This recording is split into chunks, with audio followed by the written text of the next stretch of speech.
sur nous. Cette onction du guerrier, toi qui es l'Éternel des armées. Je viens prendre encore une fois possession de cet espace. Je barricade ces lieux au nom puissant de Jésus. Je déclare nul et sans effet toute tentative des principautés, toute tentative des satanistes, toute tentative sorcelère contre ces moments, je déclare cela nul et sans effet. Je déclare que le feu de Dieu est allumé en ce lieu pour embraser tout ce qui n'est point de Dieu.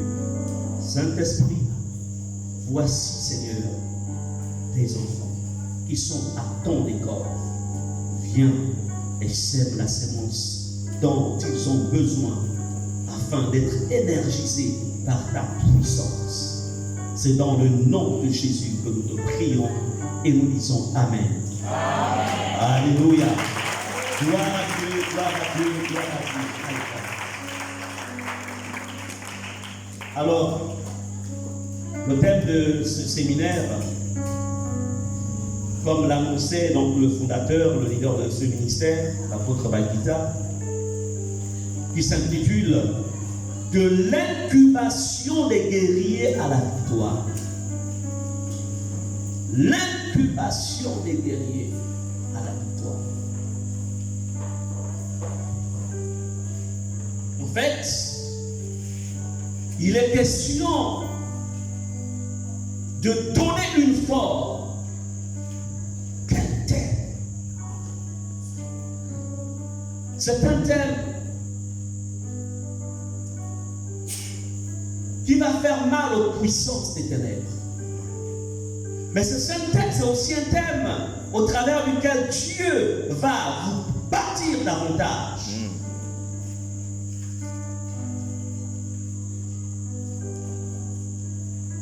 La définition du mot incubation se définit comme étant une période de la vie d'un être vivant, par exemple d'une personne, pendant laquelle cet être se développe.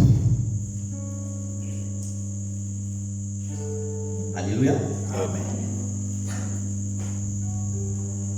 Donc il va être question pour quand on comprend en fait le sens, la définition, il va donc être question ici de travailler au développement de votre dimension spirituelle afin d'être des hommes et des femmes qui vivent dans la victoire. Amen. Qui expérimentent la victoire. Donc pour dire qu'il n'y a pas de victoire sans être passé par ce laboratoire, le laboratoire du Saint-Esprit, dans lequel, en fait, il nous développe. Bien-aimés, beaucoup de chrétiens ont développé la dimension de l'adoration, c'est bien. Ils ont développé la dimension, je dirais, une dimension de sainteté, c'est bien. Mais il y a une dimension qui n'est pas développée par plusieurs. Mais une dimension qu'on a laissée, en fait, comme étant la chasse gardée des apôtres, des prophètes, des docteurs, des évangélistes. C'est la dimension du guerrier, la dimension de la combativité. Ce qui fait que beaucoup de chrétiens, de jeunes chrétiens aujourd'hui, lorsqu'ils ont des soucis, ils courent, c'est-à-dire ils ne prennent pas d'abord le temps de combattre, parce qu'ils ne maîtrisent pas. Ils courent sur le pasteur, ils courent sur l'apôtre, ils courent sur le prophète, comme pour dire écoute, fais tout. Bien, mais écoutez, en notre temps, moi je me suis converti en 1987, j'avais quel âge? J'avais 21 ans. quand je me suis converti. Aujourd'hui, je suis dans la cinquantaine. J'ai grandi là-dedans. Mais la force ensuite dans la notre force, c'est qu'en fait,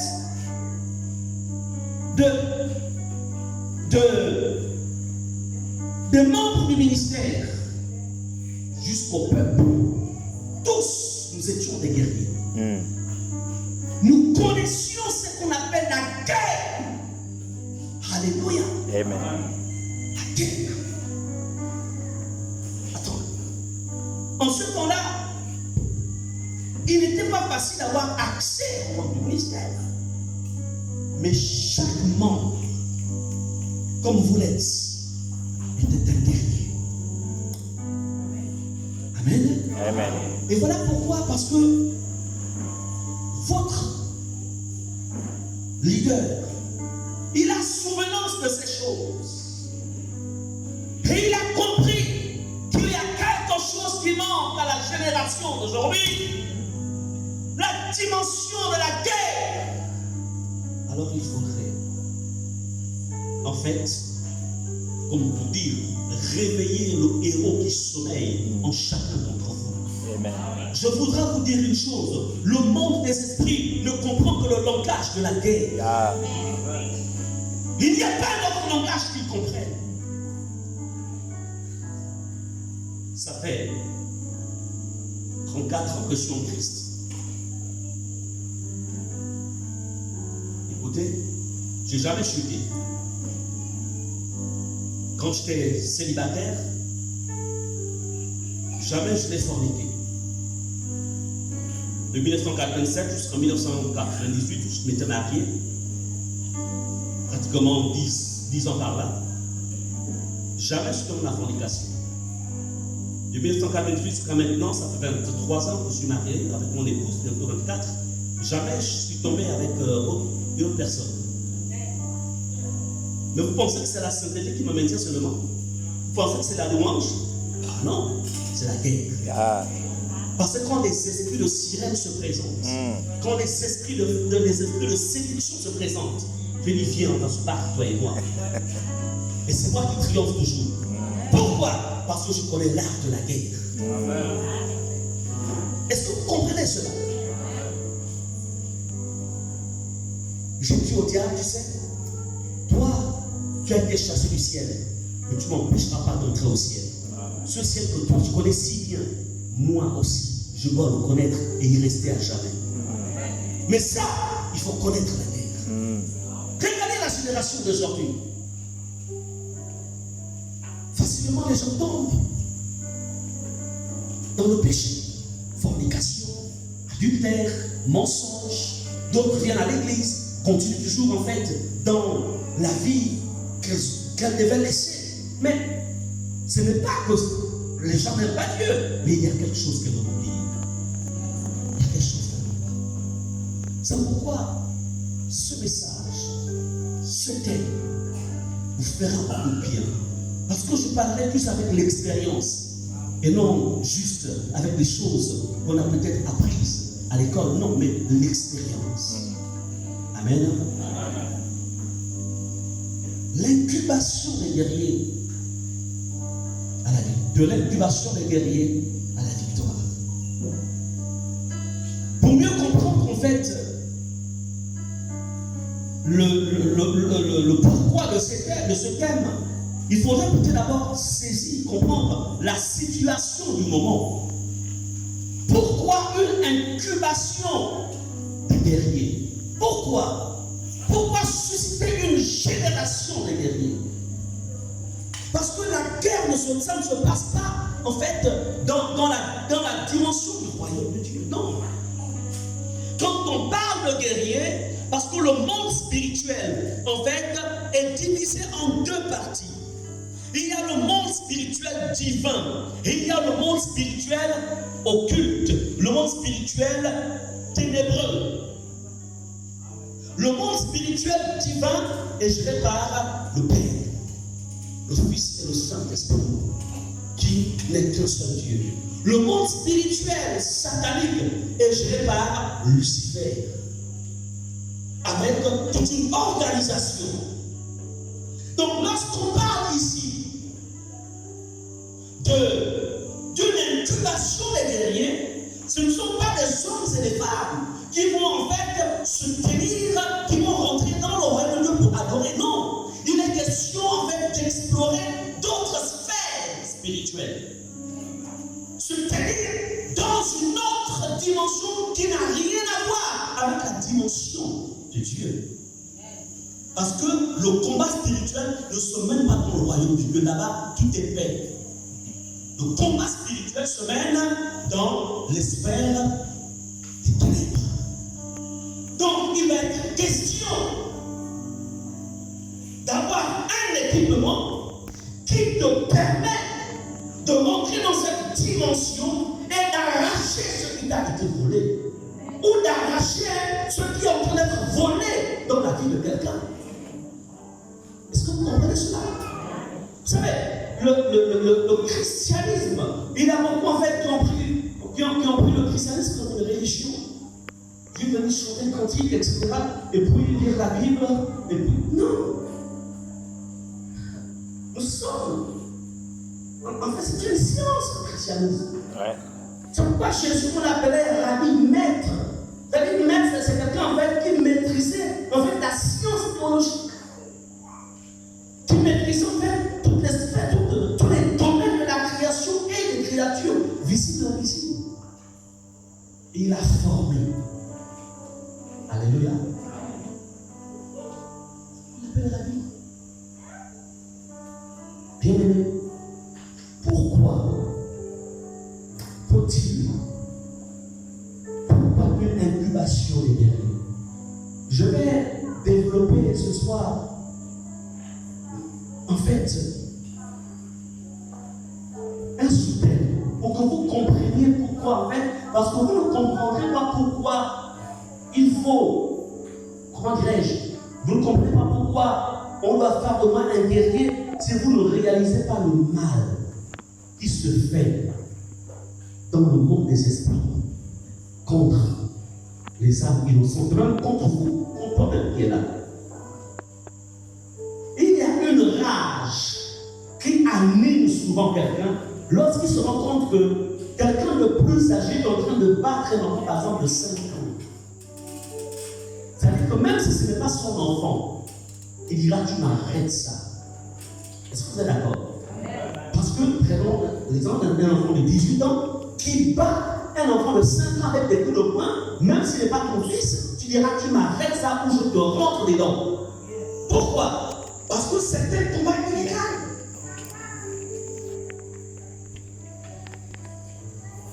Qu'est-ce qui se passe?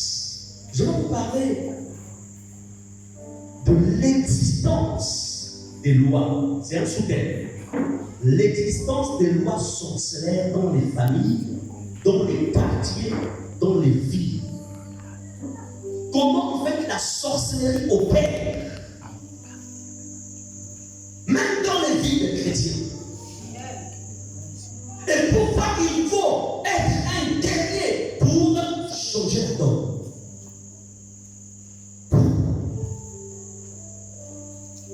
Vous savez, l'Église, qui est le corps de Christ?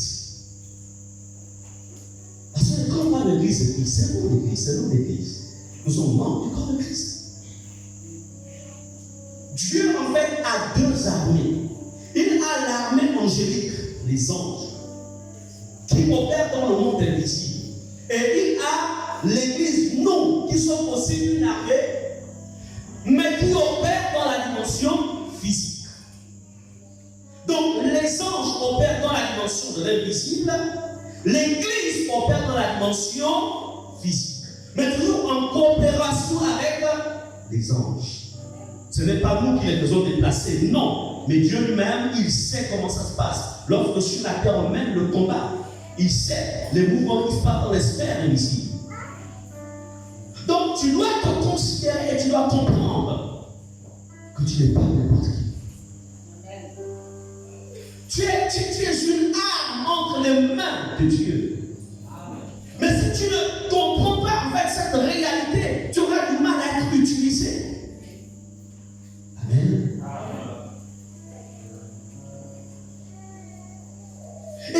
tant que soldat, il est important et utile que vous soyez outillés, équipés spirituellement,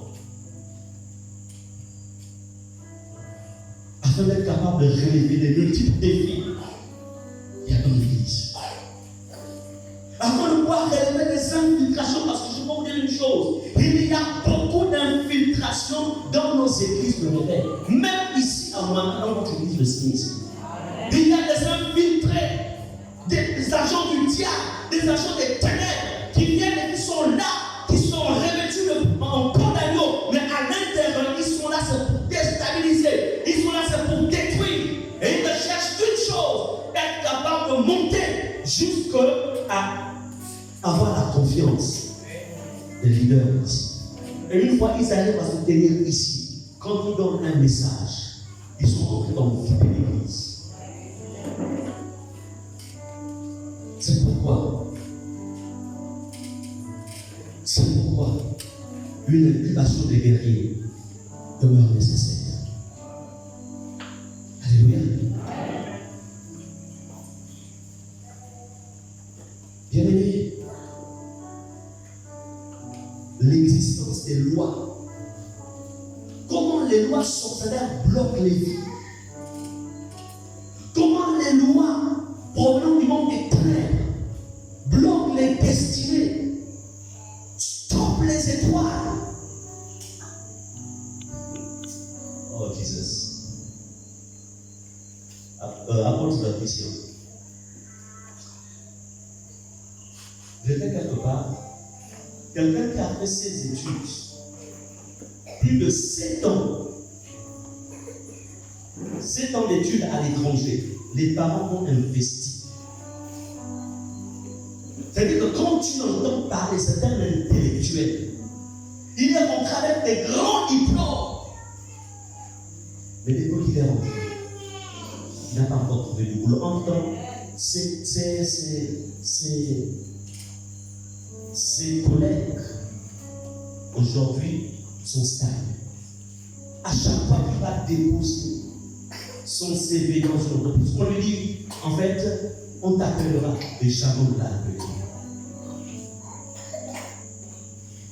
Bien-aimé, quand vous avez quelqu'un comme ça, qui vient en fait, quelqu'un qui vient vous se confier à vous, vous direz à la personne, nous avons loué le Seigneur.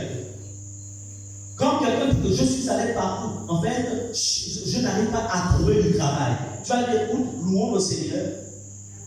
Non. Il n'a pas besoin de louange. Il a besoin que quelqu'un détache l'échelle qui lie sa destinée.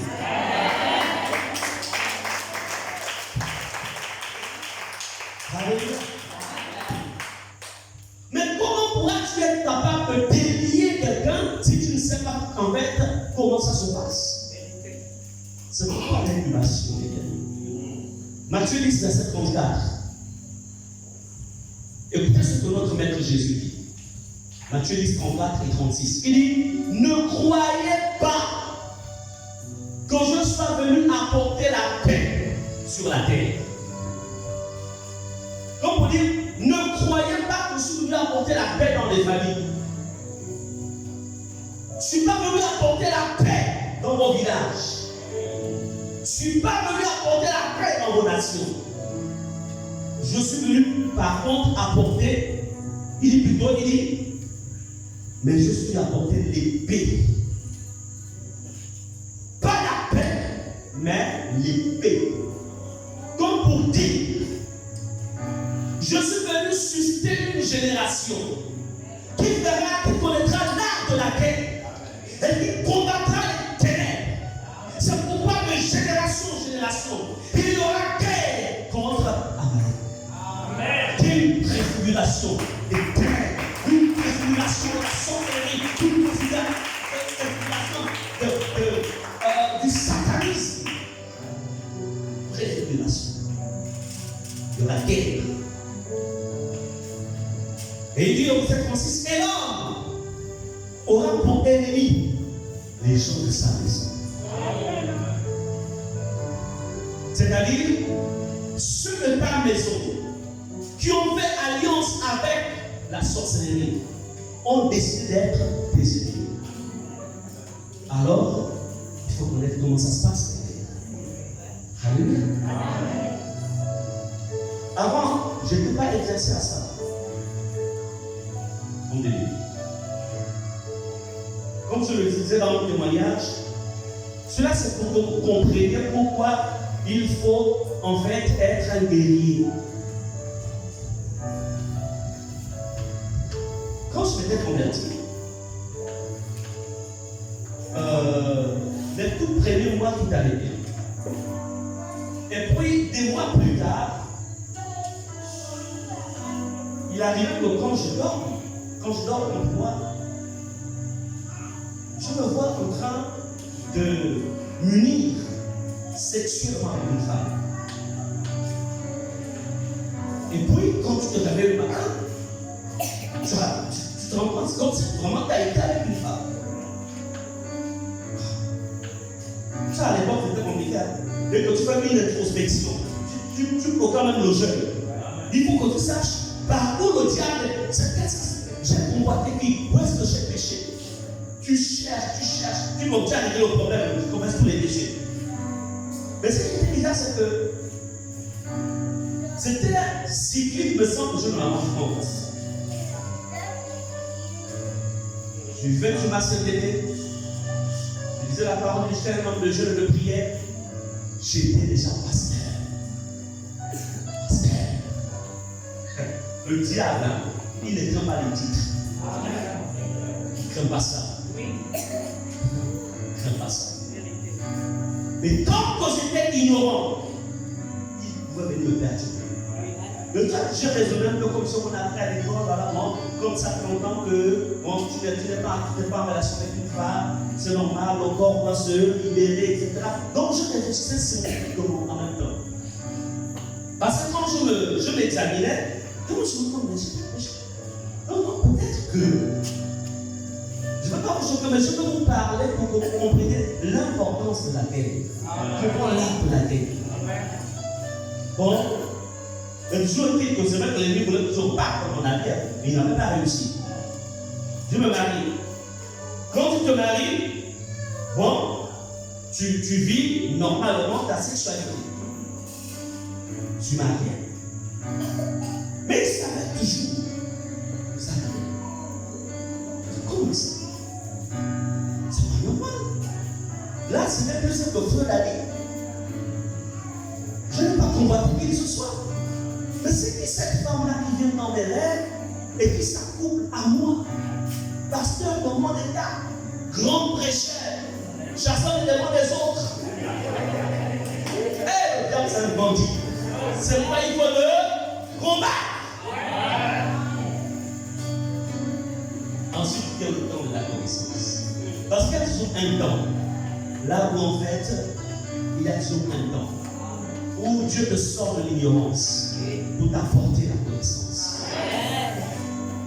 Je finis ma formation en Afrique du Sud. Vous savez, j'étais là avec eux. Mais les gars ne savent pas cette chose. Comprenez? En fait, déjà que pour toi, tu ne comprends pas ce qui se passe.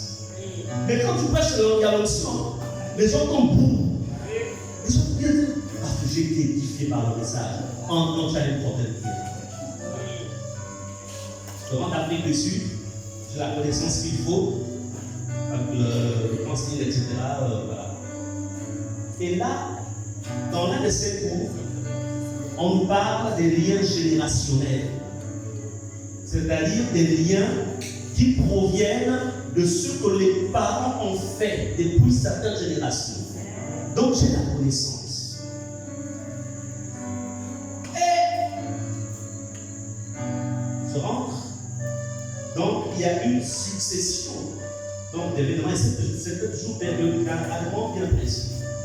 C'est là que le Seigneur me dit, va vers ta mère et pose la question à ta mère.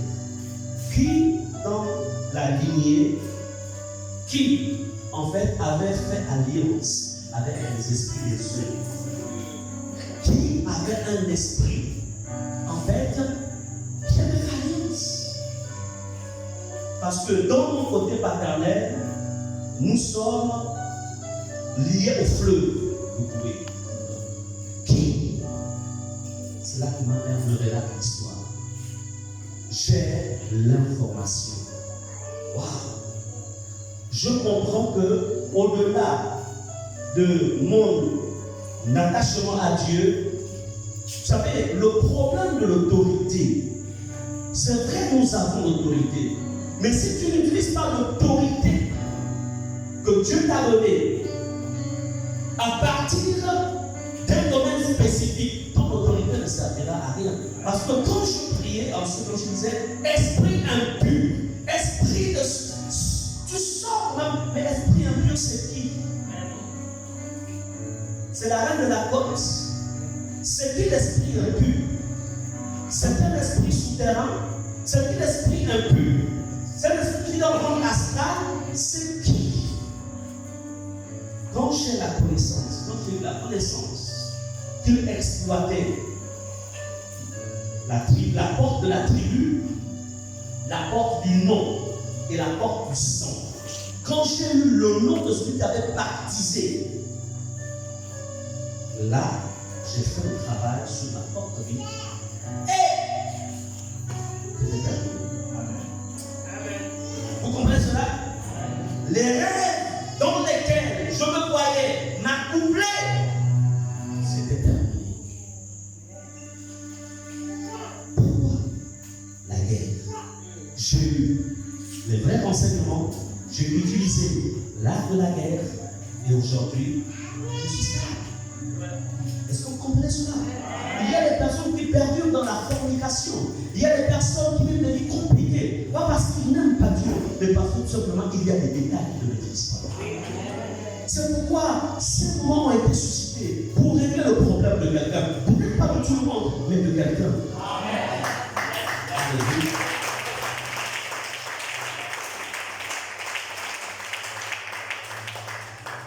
Jésus dit, je ne suis pas venu apporter la paix mais la guerre. Qu'est-ce qu'une loi démoniaque? Une loi démoniaque est un décret spirituel, satanique, qui est établi par une autorité mystique pour diriger, pour contrôler et gouverner, par exemple, la vie de quelqu'un, gouverner un quartier, gouverner un village, gouverner une ville, même gouverner une tribu. Des lois. Et je peux vous dire une chose, dans chacune de nos familles, il y a des lois qui ont été établies. Et puis moi, je vous présenterai les détails de ces lois. Tant que tu n'as pas brisé cette loi, écoutez, lorsque un décret est promulgué, lorsqu'une loi est promulguée, il faut une autre loi pour abolir ce qui a été promulgué. Alléluia. Mais si tu ne connais pas la loi qui a été la première loi, comment vas-tu l'annuler? Si tu ne sais pas comment annuler cette loi-là, comment vas-tu l'annuler? Aujourd'hui, il y a beaucoup de chrétiens qui ont du mal à avancer parce qu'en fait, ils sont sous les lois. Il y a des mariages qui ont du mal à tenir parce qu'en fait, ces mariages sont sous les lois. Des lois qui proviennent en fait des familles. Parce que tous ici, autant que nous sommes de la génération, nous sommes un peu comme la génération de Gédéon. C'est-à-dire, dans laquelle on est né dans des familles dans laquelle il y a des idoles. Mais quand l'idole n'est pas renversée, parce qu'un idole était dans la maison du père de Gédéon, la royauté qui était en Gédéon ne pouvait pas se manifester. Alléluia. Amen. Vous ne pouvez pas imaginer quelle est la grandeur de votre destinée, mais qui pour le moment en fait est étouffée par les lois non brisées, non détruites. Bien aimé, la loi, elle a le pouvoir d'assujettir, c'est-à-dire de te maintenir à un niveau bas. Amen. Toute loi met quelqu'un sous le contrôle, sous l'autorité d'un démon ou d'une puissance dois mettre quelqu'un, tu dois satanique, mettre quelqu'un sous le pouvoir, même d'un esprit, un esprit humain qui contrôle. Comme aussi les lois divines nous mettent sous l'autorité du Saint-Esprit. Quelles sont les lois que tu connais dans ta famille? Qu'est-ce qui caractérise ta famille? Qu'est-ce que tu sais? Bien-aimé, la loi, quand elle est relâchée dans une famille, dans une tribu, elle ne connaît pas la négociation. L'objectif de la loi, c'est de frapper. C'est de rendre la vie de quelqu'un dure. Quand quelqu'un est sous une loi, homme de Dieu, vous pouvez leur dire, attends, ta soeur, place 100 000 francs. Commence à faire du commerce. C'est-à-dire qu'au moment où elle reçoit les 100 000 francs, c'est là où les deux tombent malades, pas plus grave. Les 100 000 finissent avec des ordonnances. Les lois. Donc, elle n'attendait pas au moment où on m'a rien donné. Elle attendait de les 100 000 francs. Bien-aimé, la guerre. Il faut savoir comment la faire. Alléluia. Amen. Dans Matthieu 11, verset 12, c'est écrit: depuis le temps de Jean-Baptiste jusqu'à présent, le royaume des cieux est forcé. Et ce sont les violents qui s'en emparent. Donc, si tu ne connais pas la violence, quand on voit le violence, ce n'est pas uniquement les machettes qui marchent dans la vie, c'est pas ça. La violence, c'est dans la prière, dans le combat spirituel. Alléluia. Parce que le monde physique que vous voyez est géré par le monde des esprits. Amen. Quand toi, tu sais gérer ta dimension spirituelle, tu vas avoir la suprématie dans le monde physique. Amen. C'est pourquoi il dit, le royaume lui est forcé, mais il faut exercer la violence. Bien, mais je vais prendre le cas de Joseph, fils de Jacob. Dans Genèse 37, verset 18. Bien, mais lisez tout Genèse 37 à la maison. Mais pour la petite histoire, Jacob avait 12 fils. Mais le 11e s'appelait Joseph. Il avait une étoile particulière, une étoile supérieure à celle des autres. Et c'est là que la sorcellerie de ses frères va rentrer en jeu.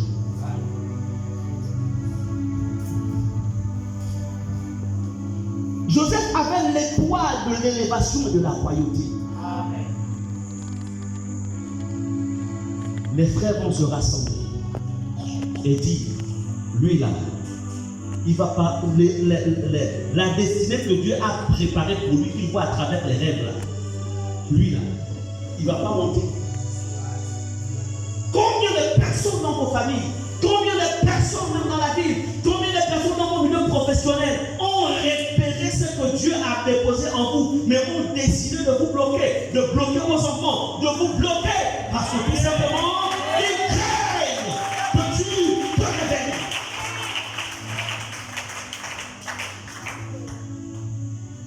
Verset 18, la Bible dit, ils virent donc Joseph au loin. Ils s'étaient déjà rassemblés, ils avaient déjà voté une loi. La loi, c'est dans laquelle il fallait le tuer. Combien de personnes se rassemblent dans l'ombre contre vous, contre vos vies, contre vos enfants, contre votre mariage? Combien? Ils complotaient pour le faire mourir. Donc il y a là un décret, une loi votée pour tuer Joseph. Bien aimé, il y avait plusieurs réunions qui étaient faites contre Joseph. Avant de décider de pouvoir stopper quelqu'un, il y a toujours des réunions qui se font. Je peux vous dire une chose, il y a des réunions qui se font contre vous, que vous le vouliez ou non. Tu diras, moi je suis une femme de paix, je suis un homme de paix, etc. Oui, le problème c'est que les autres ne sont pas des personnes de paix contre toi. Le problème des chrétiens, c'est qu'en fait, nous regardons tout le monde à l'image, selon l'image que nous avons de nous-mêmes. C'est-à-dire que parce qu'on est homme de paix, on est quelqu'un qui n'aime pas les on pense que d'autres aussi fonctionnent comme ça à notre égard. Mais tu te trompes. Et c'est ce qui fait que beaucoup ont développé la naïveté. L'enfant a bien avoir le bac où le même c'est hey, venez, la réussi, maintenant on va venir fêter.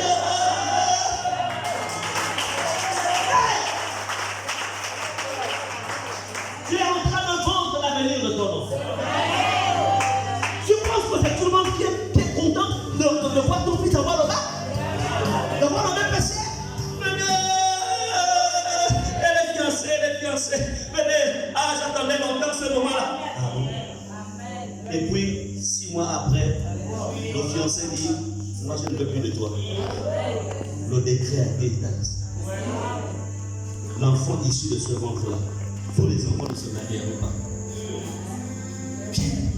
Le monde est méchant.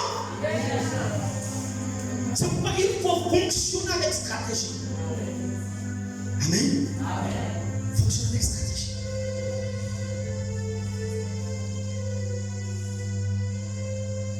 Bien-aimé, on verra quand on lira l'histoire, Joseph va être vendu par ses frères. La destinée va être vendue à l'Égypte. Mais heureusement que Dieu a toujours le dernier. Combien de destinées sont retenues? Combien des étoiles sont retenues? Combien? Aujourd'hui, comprenez que ce qui était arrivé à Joseph vous arrive aussi dans certains domaines. Parce qu'on comprenait qu'en Jésus-Christ, nous sommes tous des étoiles. Nous avons des étoiles. Tous. Et Satan est contre cette étoile. Toutes ces étoiles que nous sommes.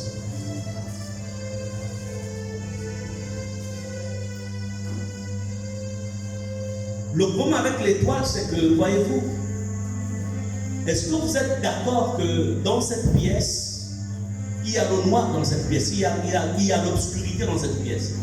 Est-ce que vous êtes d'accord? Il y a l'obscurité ici. Mais qu'est-ce qui retient, qu'est-ce qui empêche l'obscurité de se manifester? Ce sont ces ampoules. Il suffit qu'on éteigne les ampoules, qu'on arrête l'interrupteur. L'obscurité reprend en fait sa place. Mais tant que ces ampoules sont allumées, l'obscurité ne peut pas se manifester. C'est ainsi que brillent nos étoiles dans le monde spirituel. Ça rayonne. En fait, ça se dit comme ça.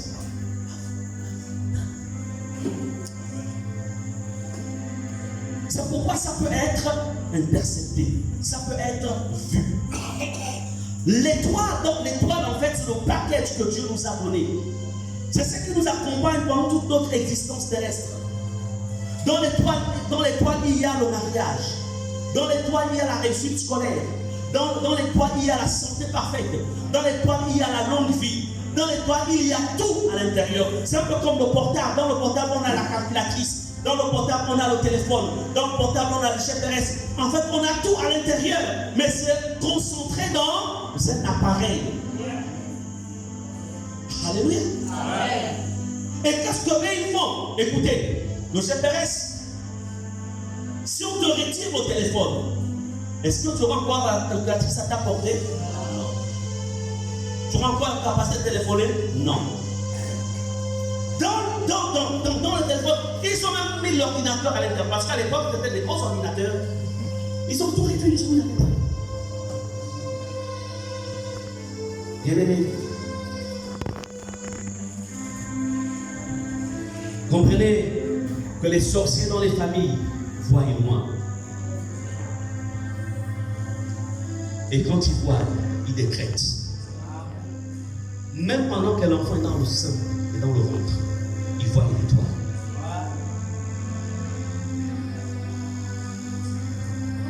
Ils disent, tel ne doit pas avancer, tel ne doit pas se marier. Ce sont des lois. Tant que tu n'as pas brisé cette loi-là, ça va archer pour toi. Tu connais les lois qui sont dans ta famille? Regarde seulement ta famille. Regarde comment, c'est-à-dire regarder la tendance qu'il y a dans la famille. Par exemple, il n'y a presque pas de mariage. Par exemple, les gens s'arrêtent à quel niveau scolaire? Par exemple, il y a une tendance à l'alcoolisme. Il y a une tendance à faire des enfants avant le mariage. Et toi qui viens en Christ, tant que tu n'es pas positionné en guerrier pour détruire ces lois-là, ça va te combattre. Même si tu es en Christ. Parce que cette loi va activer ce qu'on appelle la réclamation ou les réclamations. Elles vont commencer à te réclamer. C'est pourquoi Pierre, Jésus lui dira, Satan nous a réclamé, mais j'ai prié. Alléluia.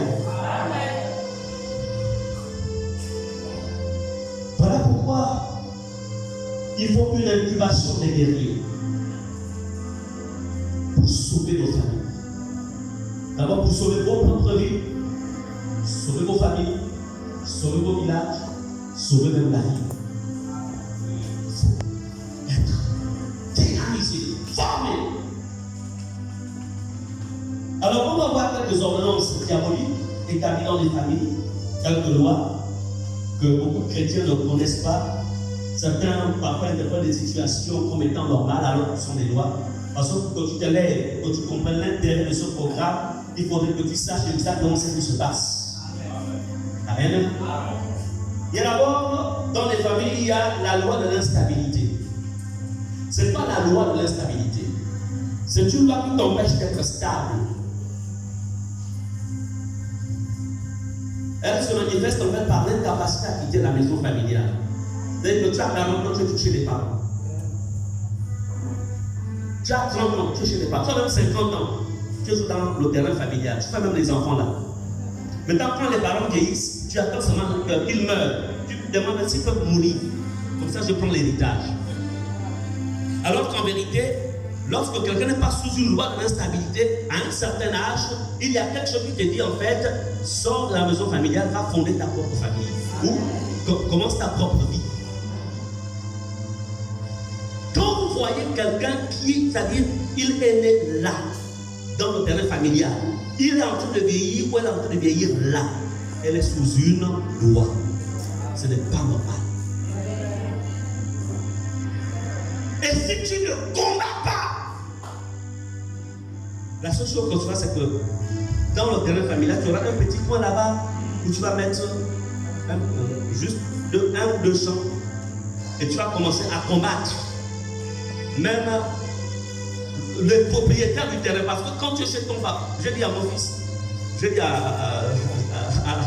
déjà à partir d'Arsène, je dis, moi je te garde jusqu'à l'âge de 23 ans par là. Et après, tu dois aller dans le pays. Et quand il a eu 23 ans, j'ai dit, mon fils, on peut battre deux papas dans la maison. Commence à aller louer. Et ils sont à 23 ans. J'ai dit à l'autre, la Genaïe, il dit, Genaïe, là tu es, il faut savoir qu'à un certain âge, tu vas aussi bientôt sortir. Parce qu'on ne veut pas avoir, déjà que on est plus jeune, je veux bien vivre avec ma femme. Je ne veux pas avoir des maux de tête, etc. Donc, la seule qu'on va garder, c'est la fille. Elle au moins, il faut qu'on nous apporte la dot. Elle sorte. Parce qu'on a investi en elle. C'est on a investi chez les autres, mais les garçons là, on la fille, on va la chercher à la maison.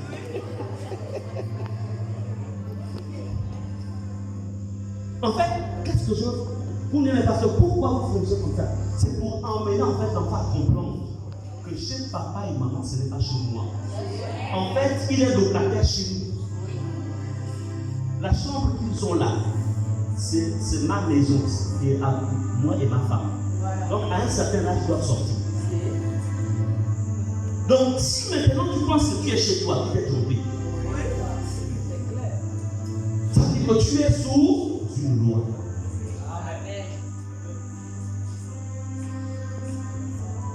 Vous comprenez cela? Combien se sentent à l'aise? 35 ans, 40 ans. dit, maman, qu'est-ce que tu as préparé? Moi, j'ai faim. Oh, Jesus! Sauve nos enfants. Mais maman, c'est comment? T'as rien préparé? Depuis la grossesse, je t'ai nourri. Tu as 40 ans, je t'ai encore te nourrir. L'enfant ne fait pas exprès. Il est sous une loi. Et si un travail n'est pas fait, il va avoir les cheveux blancs dans ta maison. La loi de l'instabilité fait en sorte que les gens ne peuvent pas conserver un emploi au travail. Ils démissionnent du travail et vont encore postuler ailleurs, mais parfois non, on ne joue plus. Il vient à l'église là-bas d'installer stabilité. Là, il est dans le groupe. Un moment, bon, il faut que je change de groupe. Je veux un peu aller à la sécurité. À la sécurité, il va rester peut-être 6 mois là-bas. Mais non, je pense qu'il faut que je sois change. Après les gens, non, il faut que je sois intercesseuse. Vous savez, quand il y a un stade, la soeur est un stade. L'instabilité. Et puis, pendant 6 ans, ça commence à me fatiguer. Je parlais de la vie profonde. Et puis, il va rester 2 ans. Je vais aller chez. Il y a des baptistes ici. Des baptistes. Ce courant-là. Non. C'est le jour qui va se dire qu'il reste que 2 ans dans les églises. 2 ans après. Et il trouve des raisons. Ah non, ça va là-bas. Non. C'est l'instabilité. Il y a une loi qui dit qu'il ne peut pas être stable. Ce n'est pas que l'église est mauvaise ou que les pasteurs sont mauvais. Non, c'est lui qui a un problème. La loi de l'instabilité. Et aussi la loi du célibat. Les lois qui sont dans les familles.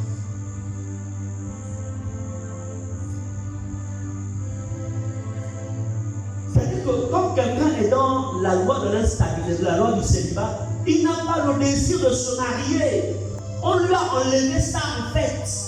Ça a été emprisonné quelque part.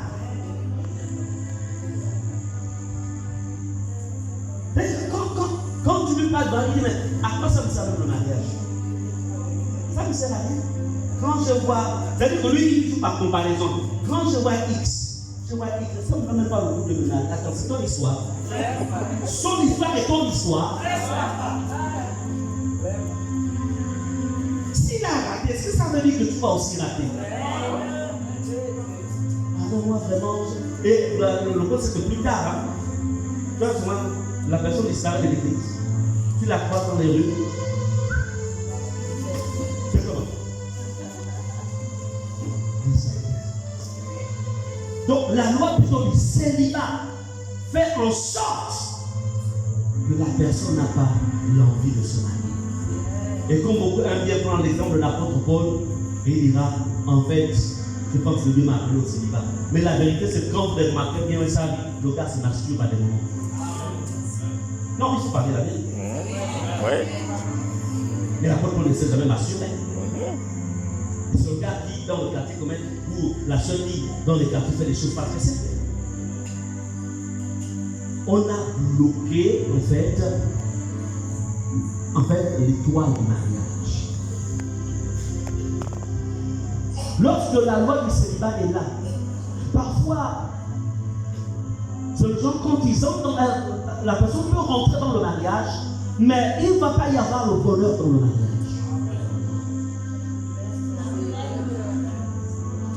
C'est-à-dire que la personne dit, mais pourquoi je me suis marié? Il n'est pas de bonheur. C'est la loi du célibat qui veut ramener la personne en arrière. Parce que, en fait, cette loi n'a jamais été brisée. Alléluia. Il y a aussi la loi du veuvage. Mais il est anormal qu'une personne devienne très tôt veuve ou veuf. Ce n'est pas le plan de Dieu. Quand vous voyez en fait des gens perdre leur épouse ou leur époux jeune, c'est une loi qui est là. Le veuvage précoce est une loi pour dire peut aller en mariage, elle peut aller en mariage, mais jamais ils ne vieilliront ensemble. Il faut briser cette loi. Amen. Vous ne pouvez pas combattre les lois qui sont dans les familles si vous n'observez pas très bien vos familles. Regardez comment papa et maman ont fini. Regardez comment les oncles finissent. Regardez comment les tantes finissent. Regardez seulement. Regardez. Si vous observez bien ce qui vous fait craindre, ce qui vous fait craindre, si tu ne fais pas un travail, tu ne peux pas en échapper.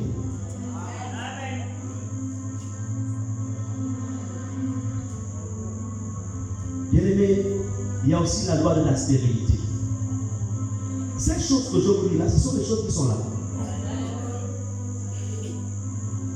La loi de la stérilité dit en fait, vous avez par exemple des personnes qui sont mariées, jeunes, les gens se sont préservés. Mais l'arrivée de l'enfant, c'est une denrée rare. Comment comprendre qu'une jeune fille qui s'est préservée, elle a 17 ans, elle a 18 ans, elle commence à avoir des myomes, des kystes? Parce que ce sont des maladies qui viennent se tisser sur l'utérus. Donc le chemin que l'enfant va prendre, lui, il vient se placer là. Entends la jeune femme, elle n'a même pas encore commencé sa vie. Ça, c'est une loi qui est en train d'agir.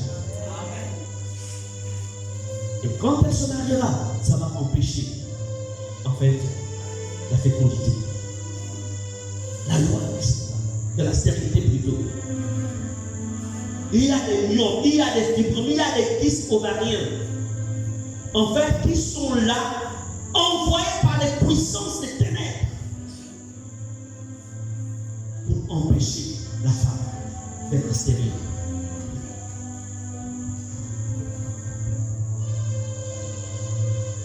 Alléluia. Tout ça, il faut être guerrier pour combattre tout ça, pour détruire cela. Amen. Je me souviens, un homme de Dieu, on venait un peu de se marier avec le pasteur Muriel. Et puis, c'est comme ça qu'elle est conçue, donc de notre première fille que tu connais. Et pendant les consultations, il y a un kyste qui gênait en fait le fœtus. Donc, et ce kyste-là menaçait en fait la vie de l'enfant. Donc, soit il fallait opérer pour ôter le kyste, soit il fallait ôter, donc faire sortir l'enfant. On a dit, Satan, tu es un menteur. On a travaillé dans la prière. On a prié. Gloire soit rendue à Dieu. Le contrôle suivant, quand il va faire les examens, le kyste s'était grillé. Amen. On a pu avoir la fille que nous avons chantée. Tout ça, ce sont des lois qui sont là dans les familles. Qui voulaient empêcher que nous puissions avoir notre premier fruit du mariage. Comme je vous disais, le diable, c'est quelqu'un qui ne respecte pas l'émotion. Il ne respecte pas la paix, mais il comprend un seul langage, c'est celui de la bataille. Il y a aussi la loi de la pauvreté dans les familles. Il y a des familles où la sorcellerie familiale, où la sorcellerie du village a décidé que les jeunes filles ou les jeunes hommes de ces milieux seront pauvres. Bien, mais la pauvreté, ce sont des lois. Et dans ces lois, généralement, vous allez voir par exemple une jeune fille, c'est-à-dire aussi jeune, elle a déjà 3, 4, 7 enfants. Ou le jeune homme, il commence à pondre aussi, il pond. Ce sont des lois de pauvreté.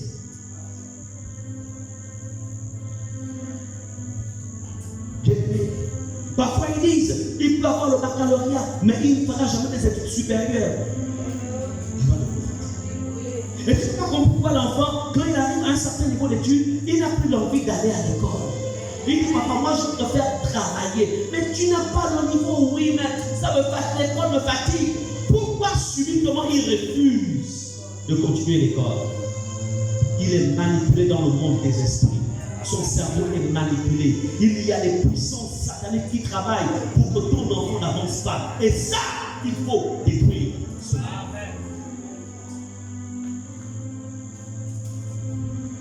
Il y a la loi des maladies. Il y a des familles où l'on n'atteint pas un certain âge, où l'on tombe malade à tour de rôle. Il y a même des familles où on dit que ça, c'est la maladie de notre famille. En fait, quand on arrive à un certain âge, dans notre famille, tu es en train de grandir là.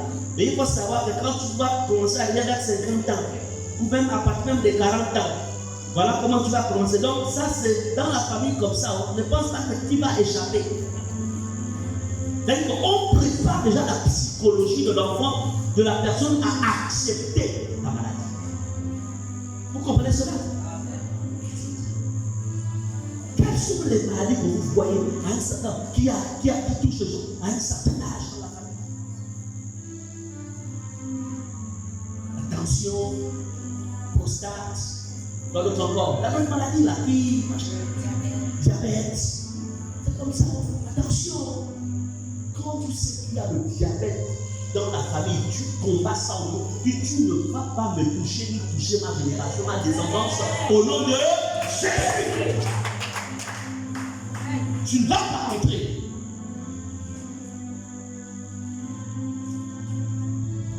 Bien-aimé, quand les lois de maladie travaillent, l'enfant de ces lois-là, ils sont pas là pour tuer les gens, d'abord, mais ils sont là pour ruiner. La petite retraite que la personne gagne, c'est pour payer les médicaments pour les maladies de la vieillesse.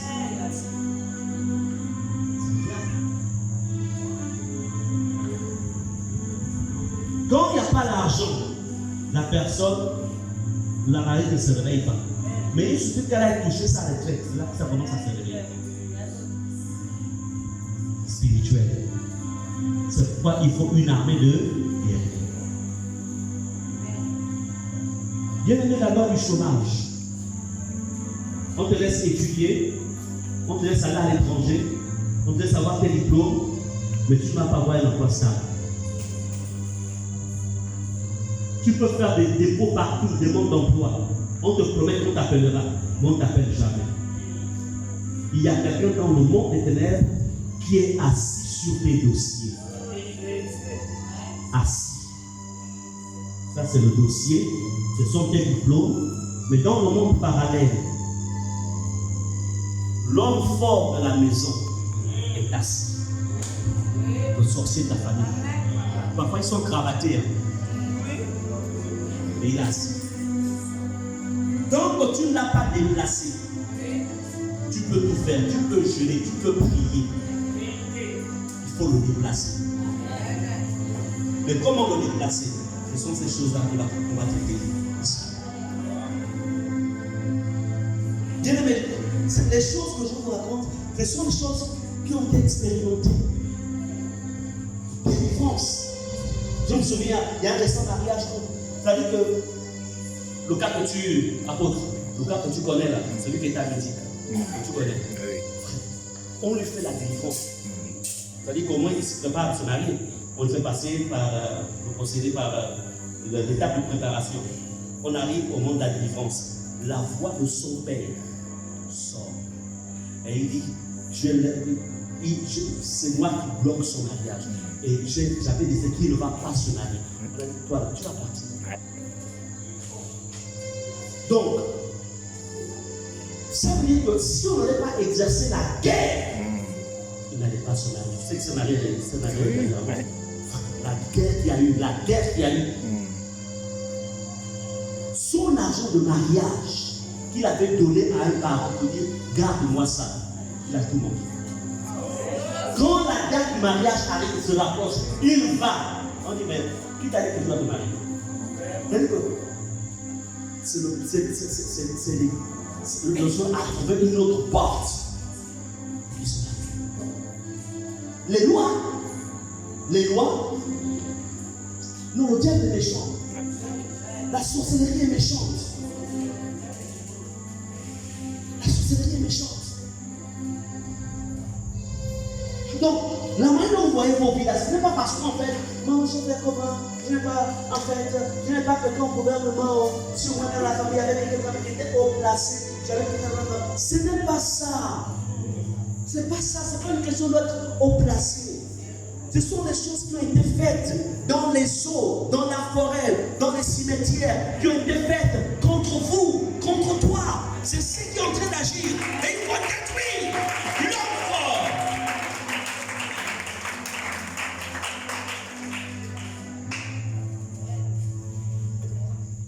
Bien aimé, la loi du manque de promotion et d'élévation.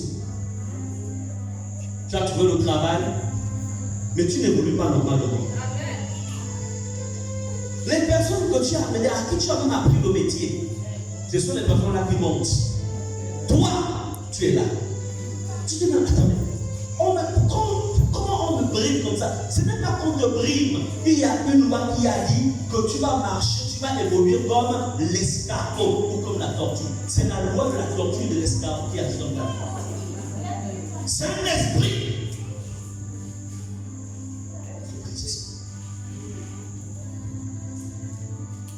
Au fond, même les personnes que tu as connues, ce sont elles qui deviennent tes chefs. C'est pas normal. Non, mais le Dieu est méchant. C'est-à-dire qu'il t'amène à t'humilier. La personne à qui tu as pu devenir ton chef, tu as appelé patron. Ça, c'est le diable. C'est la sorcellerie qui est en train de travailler. Dis au nom de Jésus. Au nom de Jésus. Ça va changer. Ça va s'arrêter. Au nom de Jésus. Car j'ai le pouvoir. J'ai l'autorité de changer l'ordre des choses. Les frères ont dit au nom de Jésus.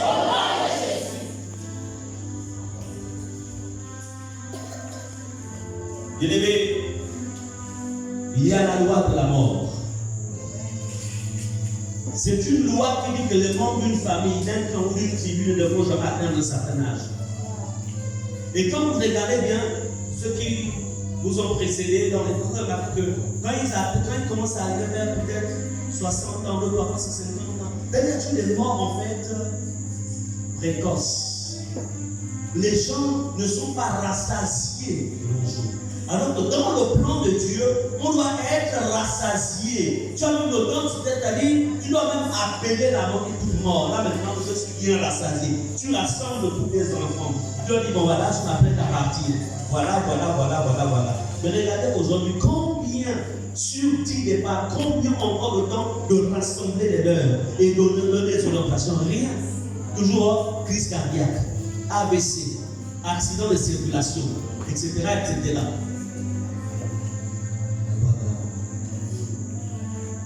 Ce n'est pas le Dieu.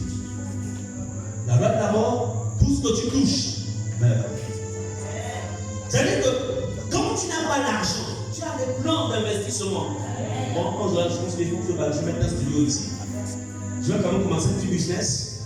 Mais une fois que tu as au moins 2 millions, même 1 million, quand tu as touché la tontine là, toutes les pensées disparaissent.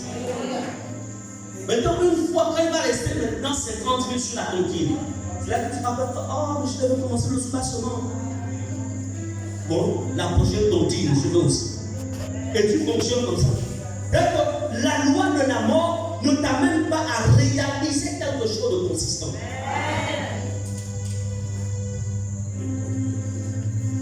Bien aimé, lorsqu'un membre d'une famille est sous cette loi, quand elle se rapproche d'un certain âge, en fait, il y a quelque chose qui va arriver. La loi de la mort. Même quand tu es dans un département, dans un groupe, en fait, tu n'es pas productif. Ce n'est pas parce que tu le veux, mais il y a comme quelque chose qui t'empêche de porter du fruit. Voilà pourquoi il faut une incubation des guerriers pour sauver nos familles, nos villages, nos villes, pour être une bénédiction au ministère, une bénédiction à cette église. Parvenir à une victoire, être une église glorieuse. Je voulais en fait, je vais m'arrêter par là. Je voulais en fait tellement vous démontrer les réalités et l'urgence qu'il y a d'être un homme, une femme qui maîtrise le combat spirituel. Alléluia. Afin de se libérer d'abord soi-même et de pouvoir libérer les autres. Demain, il ne va pas être question seulement de prêcher. J'avais prévu la phase aussi de l'initiation au combat, mais à cause du temps, on ne va pas aller au-delà. Je verrai avec l'apôtre pour que demain on puisse commencer un peu plus tôt pour vraiment réveiller cela. Alléluia.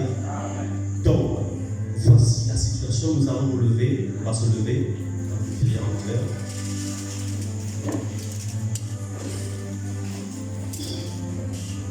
Pendant que vous levez, je vais vous donner un devoir parce qu'en même temps, on n'est pas là seulement pour courir après un programme, on est là pour on appelle ça pour des résultats. Je voudrais que ce soir, prenez le temps d'examiner votre famille côté paternel et maternel. Amen. Je crois que vous avez dû enregistrer, vous avez pris des notes. Pour que demain, quand on va se retrouver, qu'on va commencer à rentrer dans le combat, que vous sachiez exactement ce que vous combattez. Vous sachiez ce que vous détruisez. Amen. Donc, venez demain avec quelque chose d'écrit. Quand on va lancer le travail, vous avez la tour sur laquelle vous avez pour. Amen. Nous allons prier aussi pour que demain, déjà que vous soyez là, ne pas permettre à l'ennemi, parce que le diable n'aime pas ce genre de programme. Quel que soit, même s'il y a une grosse pluie, il faut se mouiller pour venir ici. Amen. Tu ne vas pas m'empêcher de partir. Alors, prions le Seigneur pour que déjà les choses qu'on a écoutées descendent au fond de nos cœurs. Et nous refusons aux voleurs de venir ôter même un iota de cette parole. Élèvons nos voix et prions le Seigneur.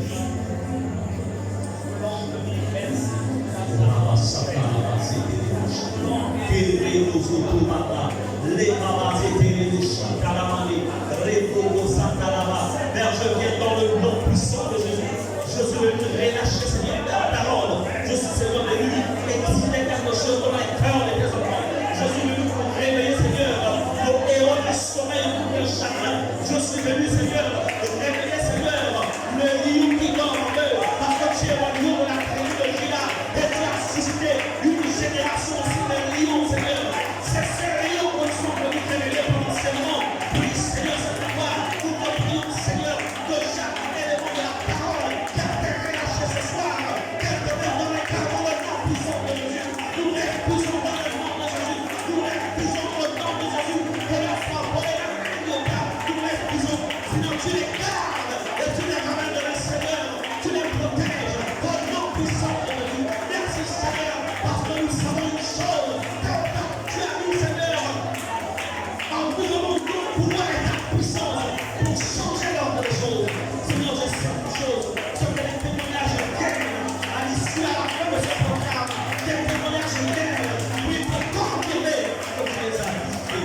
Je viens dans le nom de Jésus, c'est la fin de toi, dans ces moments, je les recommande dans la souveraine grâce, au nom puissant de Jésus. Je les couvre dans le sang de l'agneau, au nom de Jésus. Car toi seul soit l'honneur et la gloire. Au nom de Jésus, nous allons prier et nous disons Amen. Alléluia. Nous acclamons le Seigneur et nous acclamons la gloire. Alléluia. Tu vas plus acclamer demain. Alléluia. Ne venez pas seul. Alléluia. Ne venez pas seul. Vulgariser l'information. Dites à ceux qui doivent